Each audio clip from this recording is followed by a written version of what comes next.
Hello विद्यार्थी मित्रों, नमस्कार। हूँ छूँ रमेश बांभणिया। आपનું સ્વાગત કરું છું મિત્રો આપણે આગળના લેક્ચર નંબર 19 ની અંદર ફોસ્ફરસ પેન્ટાક્લોરાઇડ એની બનાવટ જોઈએ આપણે અને એના ગુણધર્મો જોયા મિત્રો। આજે ધોરણ 12 સાયન્સ રસાયણ વિજ્ઞાનમાં લેક્ચર નંબર 20 આ 20મા લેક્ચરની અંદર આપણે આજે એક ખૂબ જ મહત્વના ટોપિક વિશે અભ્યાસ કરવાનો છે। ટોપિકનું નામ છે ફોસ્ફરસના ઓક્સો એસિડ। खूब ज अगत्यनो प्रश्न मित्रों, एक मार्क्सना प्रश्नों अने नीट के जी के गुजकेटनी परीक्षा में पूछाता प्रश्नों। तो एमां आपणे फॉस्फरसना 7 થી 8 ऑक्सो एसिड छे एनो अभ्यास करीशुं। त्यारबाद छेल्ले थोड़ा नीट अने गुजकेट में पूछायेला प्रश्नों पण आपणे विगते अभ्यास करीशुं। तो अहीं फॉस्फरसना ऑक्सो एसिडनुं बंधारण जोईशुं, एनी ऑक्सिडेशन अवस्था जोईशुं, लाक्षणिक बंधो अने बंध कया कया प्रकारना छे અને એની સંખ્યા કેટલી એના વિશે આપણે અહીંયા ટૂંકમાં વાત કરીશું। તો મિત્રો પહેલો ફોસ્ફરસનો ઓક્સો એસિડ આપણે લઈએ 1 નંબર, તો હાઇપોફોસ્ફરસ એસિડ। એનું અણુસૂત્ર શું થશે? તો કે H3PO2। એનું બંધારણ તમે અહીં જોઈ શકો મિત્રો કે ફોસ્ફરસ સાથે OH એક છે, આ એક OH છે એમાં આપણે એવું કહી શકીએ કે સૌ પ્રથમ ફોસ્ફરસ એક OH ધરાવે છે, એટલે કે એની બેઝિકતા છે એ કેટલી થઈ? એક થઈ। બે હાઇડ્રોજન છે એ સીધા ફોસ્ફરસ સાથે જોડાયેલ છે, એક અને આ બે હાઇડ્રોજન ફોસ્ફરસ સાથે સીધા જોડાયેલા છે। મિત્રો નીટની પરીક્ષામાં પ્રશ્ન પૂછાઈ શકે કે ભાઈ હાઇપોફોસ્ફરસ એસિડ છે એ પ્રબળ રિડક્શન કરતા છે, શા માટે? તો કે એનું મુખ્ય કારણ એ છે કે ફોસ્ફરસ સાથે સીધા જોડાયેલા હાઇડ્રોજન 2 છે। હવે એ આ જે બે બંધ બને એ બંને બંધ છે એ અધ્રુવીય બને, એટલે અધ્રુવીય બંધ હોય તો એની સખ્તાઈ, એની પ્રબળતા છે એ ખૂબ ઓછી હોય, એટલે કે આ બંને બંધ છે એ કેવા હોય? નિર્બળ બંધ હોય છે। અને નિર્બળ બંધને લીધે છે એ હાઇપોફોસ્ફરસ એસિડ છે એ પ્રબળ રિડક્શન કરતા તરીકે વર્તે છે। આ ઓક્સો એસિડની અંદર આપણે જોઈએ કે ફોસ્ફરસનો ઓક્સિડેશન આંક કેટલો થશે? +1। હવે તમે આ જોઈ શકો મિત્રો કે અહીં POH બંધ કેટલા છે? તો કે 1, કારણ કે OH છે એ કેટલા છે? 1 છે। એવી જ રીતના PH બંધ કેટલા છે? તો કે 1 અને 2, કારણ કે બે હાઇડ્રોજન છે એ ફોસ્ફરસ સાથે સીધા જોડાયેલા છે। તદુપરાંત આપણે ફોસ્ફરસ ઓક્સિજન ડબલ બંધ જોઈએ તો એની સંખ્યા કેટલી છે? તો કે 1। તો આ આપણે વાત કરી મિત્રો ફોસ્ફરસનો પહેલો ઓક્સો એસિડ હાઇપોફોસ્ફરસ એસિડ। ત્યારબાદ આપણે જોઈએ નંબર 2 ઓર્થોફોસ્ફરસ એસિડ અથવા એને ફોસ્ફિનિક એસિડ પણ કહી શકાય મિત્રો। તમારી ટેક્સ્ટબુકની અંદર જરા તમે જોઈ લેજો કે નામમાં ફોસ્ફિનિકની જગ્યાએ કદાચ ફોસ્ફિનિક લખેલું હશે, એટલે એનું નામ થશે ફોસ્ફોનિક એસિડ। એનું અણુસૂત્ર શું થશે મિત્રો? તો કે H3PO3। તેમાં આપણે જોઈએ કે એમાં પણ ફોસ્ફરસ સાથે સીધા જોડાયેલા હાઇડ્રોજનની સંખ્યા છે કેટલી છે? 1, એટલે કે PH બંધ છે એ કેટલા બને? 1 બને। તો આગળ આપણે હાઇપોફોસ્ફરસ એસિડમાં જોયું એમ આ બંધ પણ છે એ કેવો હોય? તો કે નિર્બળ હોય। શું કામ?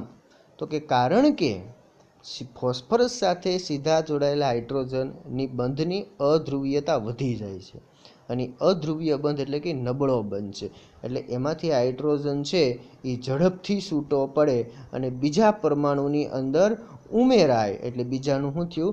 રિડક્શન। એટલે ફોસ્ફોનિક એસિડ એટલે કે ઓર્થોફોસ્ફરસ એસિડ છે એ પણ કેવો છે? પ્રબળ રિડક્શન કરતા। પણ તમને આ બંનેમાંથી પૂછે કે બંનેમાંથી વધુ રિડક્શન કરતા કોણ? તો કે જેમાં PH બંધની સંખ્યા વધુ હોય એ વધુ રિડક્શન કરતા હોય। તો આપણે એવું કહી શકીએ કે હાઇપોફોસ્ફરસ એસિડની અંદર 2 PH બંધ છે, જ્યારે ઓર્થોફોસ્ફરસ એસિડની અંદર 1 PH બંધ છે, એટલે હાઇપોફોસ્ફરસ એસિડ છે એ કેવો છે? તો કે વધુ રિડક્શન કરતા, અને ઓર્થોફોસ્ફરસ એસિડ કેવો છે?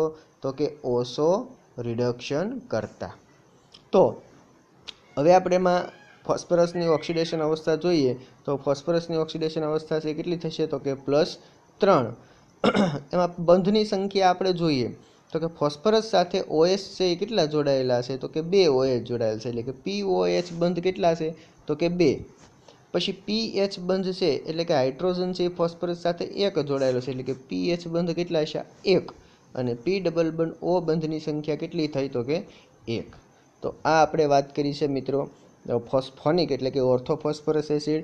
પરીક્ષાની અંદર તમને પૂછાઈ શકે આ બંને એસિડ પૈકી કયો એસિડ પ્રબળ રિડક્શન કરતા છે, શા કારણે વધુ પ્રબળ રિડક્શન કરતા છે, અને ઓર્થોફોસ્ફરસ એસિડ એટલે કે ફોસ્ફેનિક એસિડ છે એ શા કારણે ઓછો રિડક્શન કરતા છે. તો એવું તમને પરીક્ષામાં પૂછી શકે તો તમે સીધો એનો જવાબ છે એ સરળતાથી લખી શકો કે ભાઈ આમાં 2 pH બંધ છે અને આમાં 1 pH બંધ છે, એટલે કે આ વધુ છે, આ એટલે હાઇપોફોસ્ફરસ એસિડ છે એ વધુ રિડક્શન કરતા છો અને ઓર્થોફોસ્ફરસ એસિડ છે એ કેવો છો? ઓછો રિડક્શન કરતા. ત્યારબાદ નંબર 3 આપણે જોઈએ ઓર્થોફોસ્ફોરિક એસિડ. એનું અણુસૂત્ર શું થશે? H3PO4. તો એમાં આપણે બંધારણ જોઈએ તો બંધારણની અંદર મિત્રો તમે જોઈ શકો આપણે આગળના 2 ઓક્સો એસિડ જોયા એમાં pH બંધ હતો, આમાં એકેય pH બંધ છે નહીં, કારણ કે આની અંદર 3 શું આવેલા છે? OH એટલે કે ફોસ્ફરસ સાથે બધા જ OH જોડાયેલા છે અને એક ઓક્સિજન જોડાયેલો છે. અહીં હાઇડ્રોજન છે એકે છે નહીં. એટલે કે તમને પૂછે કે આની બેઝિકતા કેટલી થાય? તો કે જેટલા OH હોય એટલી જ એની શું થઈ? બેઝિકતા. એમાં ફોસ્ફરસનો ઓક્સિડેશન અવસ્થા આપણે જોઈએ તો કે ફોસ્ફરસની ઓક્સિડેશન અવસ્થા છે કેટલી થશે? +5. બંધની સંખ્યા જોઈએ મિત્રો આપણે તો POH બંધ છે એ કેટલા થયા? 3. અને P ડબલ બંધ O બંધ કેટલા થયા? તો કે 1. બીજી વાત આપણે કરીએ મિત્રો કે ફોસ્ફોરિક એસિડ તમને પૂછે કે આને તમે ટ્રાયબેઝિક પણ કહી શકો અથવા તો ટ્રાયપ્રોટિક પણ કહી શકો. ટ્રાયપ્રોટિક શાથી કહી શકાય? કારણ કે OHની અંદર જે હાઇડ્રોજન હોય એ એસિડિક હોય અને એને આપણે શું કહીએ? પ્રોટોન. શું કહીએ? પ્રોટોન. એટલે કે પ્રોટોન કેટલા એમાં જોવા મળે? તો કે 3. 1, 2 અને 3. એટલે કે એને ટ્રાયપ્રોટિક એસિડ પણ તમે કહી શકો. તો આ વાત કરીએ આપણે ઓર્થોફોસ્ફોરિક એસિડની. આગળ આપણે જોઈએ નંબર 4 પાયરોફોસ્ફોરિક એસિડ. મિત્રો તમે અહીં જોઈ શકો પાયરોફોસ્ફોરિક એસિડ છે. પાયરો શબ્દ એટલે શું? તો કે પાયરો એટલે કે અહીં તમે જોઈ શકો કે 2 ફોસ્ફરસ છે એ 1 ઓક્સિજન સાથે જોડાયેલ છે એટલે એને પાયરો કહેવાય. જો ડબલ ઓક્સિજનથી જોડાયેલા હોય તો એને પેરોક્સી કહેવાય. અહીં તમે જોઈ શકો મિત્રો કે એનું અણુસૂત્ર શું થશે? તો કે H4P2O7. બીજી વાત આપણે કરીએ મિત્રો બંધની સંખ્યા આપણે જોઈએ એ પહેલાં આપણે ફોસ્ફરસની ઓક્સિડેશન અવસ્થા જોઈએ તો કે ફોસ્ફરસની ઓક્સિડેશન અવસ્થા છે એ કેટલી થશે? તો કે +5. બંને ફોસ્ફરસની ઓક્સિડેશન અવસ્થા છે એ +5 થશે. બંધની સંખ્યા જોઈએ તો કે OH કેટલા હશે? તો કે 1, 2, 3 અને 4. એટલે કે OH બંધની સંખ્યા કેટલી થઈ? 4. P ડબલ બંધ O એટલે કે ઓક્સિજન સાથે બંધ કેટલા છે? તો કે 2. અને POP બંધની સંખ્યા છે એ કેટલી થઈ? તો કે 1. 1 POP બંધ, 2 P ડબલ બંધ O અને 4 POH બંધ. એટલે તમને પૂછે કે એની બેઝિકતા કેટલી થાય? તો કે એની બેઝિકતા છે એ કેટલી થશે? 4. એટલે કે ટેટ્રાપ્રોટિક એસિડ પણ તમે એને કહી શકો. આની બનાવટ તમારે કરવી હોય તો શું કરવું પડે? તો કે એની બનાવટ કરવા માટે તમારે ફોસ્ફોરિક એસિડના 2 મોલ લઈ અને 1 પાણીનો અણુ છે એ દૂર કરવો પડે. એટલે કે H3PO4 વત્તા H3PO4 પ્રક્રિયાની અંદર તમે પાણીનો 1 અણુ દૂર કરો એટલે તમને પાયરોફોસ્ફોરિક એસિડ H4P2 અને O7 મળે છે. એટલે કે આ પ્રક્રિયા સમીકરણ પણ તમે એની અંદર લખી શકો. ઉપરાંત બંધની સંખ્યા પણ આપણે જોઈ. ત્યારબાદ ઓક્સો એસિડ નંબર 5 આપણે જોઈએ. આપણે આગળ પણ એકવાર નીટના પ્રશ્નની અંદર જોયું હતું. સાયક્લો ટ્રાય મેટા ફોસ્ફોરિક એસિડ એટલે કે HPO3ના 3 અણુ હોય અને ચક્ર જેવી રચના જોવા મળે. તમે અહીં જોઈ શકો મિત્રો કે HPO3 એટલે કે ટ્રાય એટલે કે થ્વાઇસ, HPO3 થ્વાઇસ એને આપણે વાંચી શકીએ. અને શું કહીશું આપણે? સાયક્લો એટલે કે એની સાયકલ જેવી રચના, સક્રિય રચના છે, એની સક્રિય રચના છે. ટ્રાય એટલે કે 3 શું? આ 1, 2 અને 3 શું? Meta phosphoric acid. એના બંધારણમાં આપણે જોઈએ મિત્રો તો જુઓ, આ એક ફોસ્ફોરિક એસિડ એટલે કે H3PO3, બરાબર. પછી આ બીજો HPO3 અને આ ત્રીજો HPO3 એટલે કે 3 HPO3ના અણુઓ અહીં જોડાયેલા છે. કેવી રચનામાં જોડાયેલા છે? સાયક્લો રચનામાં એટલે કે ટ્રાય, સક્રિય સ્વરૂપે જોડાયેલા છે. એટલે એને આપણે શું કહીશું? સાયક્લો ટ્રાય મેટા ફોસ્ફોરિક એસિડ. એમાં આપણે પ્રત્યેક ફોસ્ફરસનો ઓક્સિડેશન આંક જોઈએ તો કેટલો થશે? +3. એમાં બંધની સંખ્યા મિત્રો આપણે ગણીએ તો POH બંધ કેટલા? તો કે આ 1 POH બંધ, આ 2 POH બંધ અને આ 3 POH બંધ એટલે કે POH બંધ કેટલા છે? 3. ત્યારબાદ આપણે P ડબલ બંધ O જોઈએ તો કે આ 1 P ડબલ બંધ O, આ બીજો P ડબલ બંધ O અને આ ત્રીજો P ડબલ બંધ O એટલે કે એવા બંધની સંખ્યા પણ કેટલી થઈ? 3. પછી આપણે POP બંધ જોઈશું મિત્રો. કેવો બંધ જોઈશું? POP. POP બંધ એટલે કે જોજો, આ 1 POP બંધ, પછી આ 2 POP બંધ અને પછી આ 3 POP બંધ એટલે કે POP બંધની સંખ્યા કેટલી થઈ? 3. તમને પરીક્ષામાં પૂછે કે એની બેઝિકતા કેટલી? તો કે બેઝિકતા કોના આધારે આપણે નક્કી કરી શકશું? તો કે તેમાં રહેલા OH ના આધારે. તો OH કેટલા છે? તો કે 1 OH, આ બીજો OH અને આ ત્રીજો OH એટલે કે 3 OH હોવાથી એની બેઝિકતા છે એ પણ કેટલી થશે? 3. તો આ વાત કરીએ આપણે મિત્રો સાયક્લો ટ્રાયમેટા ફોસ્ફરિક એસિડ અથવા ચક્રીય ટ્રાયમેટા ફોસ્ફરિક એસિડ પણ તમે એને કહી શકો. ત્યારબાદ નંબર 6 ઓક્સો એસિડ, છઠ્ઠો ઓક્સો એસિડની આપણે વાત કરીએ મિત્રો તો છઠ્ઠો ઓક્સો એસિડ છે એ કયો? તો કે પોલીમેટા ફોસ્ફોરિક એસિડ. મિત્રો આગળ આપણે જોયું સાયક્લો ટ્રાયમેટા ફોસ્ફોરિક એસિડ, તો કે સાયક્લો ટ્રાયમેટા ફોસ્ફોરિક એસિડ છે એની અંદર તમે જુઓ તો 3 HPO3 ચક્રમાં ગોઠવાયેલા છે. પણ પોલી એટલે કે HPO3ના n અણુ એટલે કે અસંખ્ય અણુઓ છે એ એમાં જોવા મળે છે. એટલે કે તમે જુઓ તો વારંવાર પુનરાવર્તિત થતો એકમ કયો? તો કે અહીંયા તમે દર્શાવી શકો કે HPO3. જો વારંવાર પુનરાવર્તિત થતો એકમ તમે આને આમ પણ લખી શકો તો કે HP ઓક્સિજન કેટલા છે? તો કે 3. આવા n વખત છે એ HPO3ના અણુ જોડાય એટલે જે રચના બને એને શું કહેવાય? પોલીમેટા ફોસ્ફોરિક એસિડ. પોલી એટલે કે અસંખ્ય. પ્રત્યેક ફોસ્ફરસનો ઓક્સિડેશન આંક છે કેટલો થશે? +5. એમાં બંધની સંખ્યા આપણે જોઈએ મિત્રો તો કે POH બંધ કેટલા? તો કે 1 POH બંધ, 2 POH બંધ અને 3 POH બંધ એટલે POH બંધ કેટલા છે? 3. P ડબલ બંધ O જોઈએ કે ભાઈ 1 P ડબલ બંધ O, 2 P ડબલ બંધ O અને 3 P ડબલ બંધ O એટલે કે P ડબલ બંધ O બંધની સંખ્યા પણ કેટલી થઈ? 3. ત્યારબાદ આપણે POP બંધ જોઈએ તો કે 1 POP બંધ, 2 POP બંધ અને અહીંયા એક હશે બંધ POP બંધ એટલે POP બંધની સંખ્યા પણ કેટલી થઈ? 3. તો આ મિત્રો આપણે વાત કરી પોલીમેટા ફોસ્ફોરિક એસિડ HPO3N એટલે કે HPO3 ના n અણુઓ જોડાયેલા હોય તો એને પોલી શબ્દ આગળ લાગે. પોલી એટલે કે અસંખ્ય. એની બેઝિકતા પણ તમને પૂછે તો તમે કહી શકો કે 3 OH છે એટલે કે એની બેઝિકતા છે કેટલી થાય? 3. આવી રીતના 4 અણુ જોડાયેલા હોય, 4 અણુ જોડાયેલા હોય HPO3ના તો અહીંયા n બરાબર છે એ 4 હોય તો એને ટેટ્રા ફોસ્ફોરિક એસિડ કહેવાય. 5 અણુ હોય તો પેન્ટા ફોસ્ફોરિક એસિડ કહેવાય. એ રીતનું એનું વર્ગીકરણ છે તમે કરી શકો. પછી પાયરોફોસ્ફરસ એસિડ.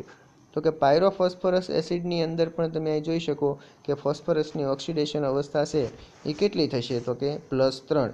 એનું બંધારણ આપણે દોરીએ મિત્રો પાયરોફોસ્ફોરિક એસિડનું, તો એમાં 2 ફોસ્ફરસ છે, 2 ફોસ્ફરસ છે મિત્રો. એમાં કીધું કે ભાઈ OH બંધની સંખ્યા કેટલી તો કે 2, તો કે આ એક OH, આ બીજો OH. એમાં pH બંધ કેટલા તો કે PO ડબલ બંધ કેટલા તો કે આ એક P ડબલ બંધ O, આ 2 P ડબલ બંધ O મિત્રો. ત્યારબાદ pH બંધ કેટલા તો કે pH બંધ આ એક હાઇડ્રોજન મિત્રો, આ બીજો હાઇડ્રોજન.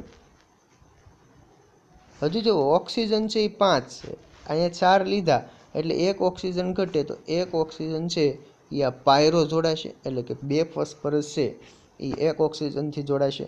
તો મિત્રો અહીં તમે સંખ્યા ગણી શકો મિત્રો કે POH બંધ કેટલા તો કે આ 1 અને આ 2 POH બંધ છે. ત્યારબાદ pH બંધ કેટલા તો કે pH બંધ છે એ 2, આ 1 અને અહીંયા 2. ત્યારબાદ PO બંધ કેટલા તો કે 1 અને 2, POP બંધની સંખ્યા કેટલી તો કે 1. તો આ વાત કરીએ મિત્રો આપણે પાયરોફોસ્ફરસ એસિડ. એવી જ રીતના હાઇપોફોસ્ફરિક એસિડનું તમે સેમ બંધારણ છે એ દોરી શકો. એમાં ફોસ્ફરસનો ઓક્સિડેશન આંક કેટલો થશે +4, POH બંધ કેટલા થશે 4, P ડબલ બંધ O બંધ કેટલા થશે 1 અને PP બંધ કેટલા થશે 1. એનું બંધારણ આપણે મિત્રો દોરીએ તો કે એમાં આપણે સૌપ્રથમ 2 ફોસ્ફરસ આપણને કીધા, એટલે 1 ફોસ્ફરસ અહીંયા લઈશું આપણે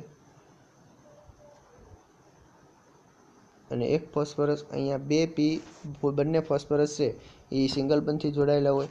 POH બંધની સંખ્યા કેટલી તો કે 4, આ 1, આ 2, આ 3 અને આ 4. ત્યારબાદ P ડબલ બંધ O ની સંખ્યા કેટલી તો કે 2, આ 1 અને આ 2. તો તમે અહીંયા હાઇપોફોસ્ફોરિક એસિડનું બંધારણ પણ તમે જોઈ શકો મિત્રો. આ બધા જ ફોસ્ફોરિક એસિડના ફોસ્ફરસના ઓક્સો એસિડના બંધારણ, એની બેઝિકતા, ઓક્સિડેશન અવસ્થા, બંધ કયા પ્રકારના છે એ બંધની સંખ્યા, કયા પ્રકારના બંધ કેટલા છે એ વગેરે બંધની સંખ્યા છે એ તમારી નોટબુકની અંદર તમે સરળતાથી લખી શકો.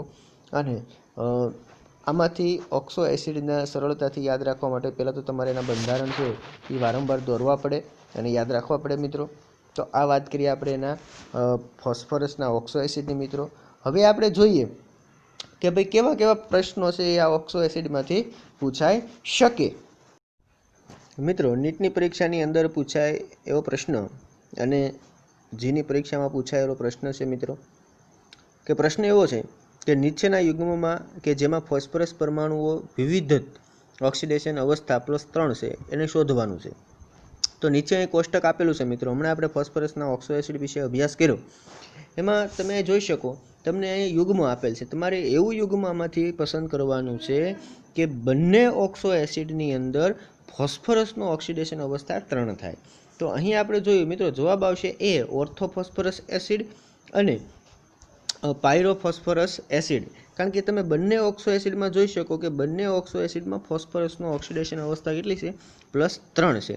કારણ કે બાકીના ઓક્સો એસિડમાં +3 બેયમાં જોવા મળતી નથી. નીચે તમે જુઓ તો પાયરોફોસ્ફરસ એસિડમાં +3 છે, પણ હાઇપોફોસ્ફરિક એસિડમાં કેટલી છે તો કે +4 છે. એવી જ રીતના નીચે પણ ઓર્થોફોસ્ફરસ એસિડ છે, હાઇપોફોસ્ફરસ એસિડમાં +5 અને નીચે બંને પાયરોફોસ્ફરસ એસિડ આપ્યું અને પાયરોફોસ્ફરિક એસિડ આપ્યું. તો પાયરોફોસ્ફરિક એસિડની કેટલી છે +5. એટલે પરીક્ષાની અંદર પૂછાયો પ્રશ્ન છે મિત્રો. તો તમારી નોટબુકની અંદર તમે પ્રશ્ન નંબર 4 મિત્રો.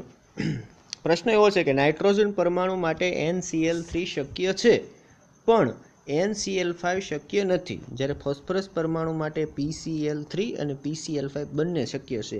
તેવું શું કામ? એનું કારણ આપ્યું. આપણે આગળ પણ આ પ્રશ્નની ચર્ચા કરી હતી. એમાં આપણે વાત કરી હતી જ્યારે ઓક્સાઇડ વિશે અભ્યાસ કરતા ત્યારે કે ભાઈ નાઇટ્રોજન છે એ પેન્ટા હેલાઇડ બનાવતો નથી, પણ ટ્રાય હેલાઇડ બનાવી શકે. એવું શું કામ? તો કે એમ આપણે જોયું હતું કે ભાઈ નાઇટ્રોજન પરમાણુ છે એ 7મું તત્વ છે, અને 7મું તત્વ હોવાથી તમે એની ઇલેક્ટ્રોન રચના મિત્રો લખો તો એની ઇલેક્ટ્રોન રચના છે એમાં ડી કક્ષક કેવી છે? તો કે ગેરહાજર છે, અને ગેરહાજર હોવાથી એ નાઇટ્રોજન પરમાણુમાં આવનાર જે લિગેન્ડ છે એના ઇલેક્ટ્રોન યુગ્મ છે એ સમાઈ શકતા નથી. માટે ફોસ્ફરસ પરમાણુ પાસે ડી કક્ષક હાજર છે, નાઇટ્રોજન પરમાણુ પાસે ડી કક્ષક ગેરહાજર છે. તેથી નાઇટ્રોજન પરમાણુ છે એ પેન્ટા હેલાઇડ છે એ બનાવી શકતો નથી, જ્યારે ફોસ્ફરસ છે એ પેન્ટા હેલાઇડ બનાવી શકે. તો આ પ્રશ્ન પણ તમારી નોટબુકની અંદર તમારે લખવાનો રહેશે. પ્રશ્ન નંબર 2 આપણે જોઈએ મિત્રો કે જ્યારે ફોસ્ફરસ એસિડને ગરમ કરવામાં આવે ત્યારે શું બને? તો કે અહીંયા આપણે કહી શકીએ કે આપણે આગળ પણ ફોસ્ફેનની બનાવટમાં આપણે આ પ્રશ્ન જોયો હતો કે ભાઈ ફોસ્ફરસ એસિડને ગરમ કરો એટલે તમને ફોસ્ફીન મળે અને ફોસ્ફોરિક એસિડ મળે. અહીં તમે જોઈ શકો મિત્રો કે 3 મોલ ફોસ્ફરસ એસિડને ગરમ કરો એટલે 4 મોલ એટલે 3 મોલ તમને ફોસ્ફોરિક એસિડ મળે, અને 1 મોલ છે એ તમને શું મળે? ફોસ્ફીન મળે. આ ફોસ્ફીનની બનાવટ વખતે આપણે જોયેલું મિત્રો. અહીં તમે જોઈ શકો તો ફોસ્ફરસ એસિડનો ઓક્સિડેશનાંક કેટલો છે? +3. ફોસ્ફોરિક એસિડનો ઓક્સિડેશનાંક કેટલો છે? +5. અને ફોસ્ફીનનો ઓક્સિડેશનાંક કેટલો છે? તો કે -3. તો કે એમાં ફોસ્ફરસના ઓક્સિડેશન અનુક્રમે પરીક્ષાની અંદર પૂછી શકે કે ફોસ્ફરસ એસિડને ગરમ કરવાથી મળતી નિપજના ઓક્સિડેશન આંક અનુક્રમે જણાવો. તો તમે પરીક્ષામાં લખી શકો કે પહેલાં ફોસ્ફોરિક એસિડમાં ફોસ્ફરસનો ઓક્સિડેશન આંક +5 છે, અને ફોસ્ફીનમાં ફોસ્ફરસનો ઓક્સિડેશન આંક છે એ -3 છે. તો આ પ્રક્રિયા સંતુલિત છે એ આપણે ફોસ્ફીનની બનાવટ વખતે જોયેલી. તો તમારી બુકની અંદર આ પ્રશ્ન પણ તમે લખી શકો.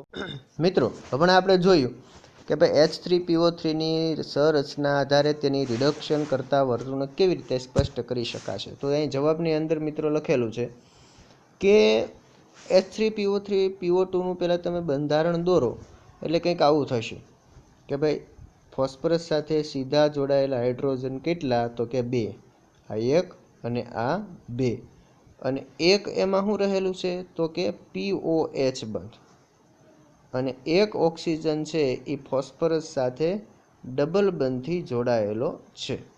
તો હવે આ પ્રબળ રિડક્શન કરતાં શું કામ છે?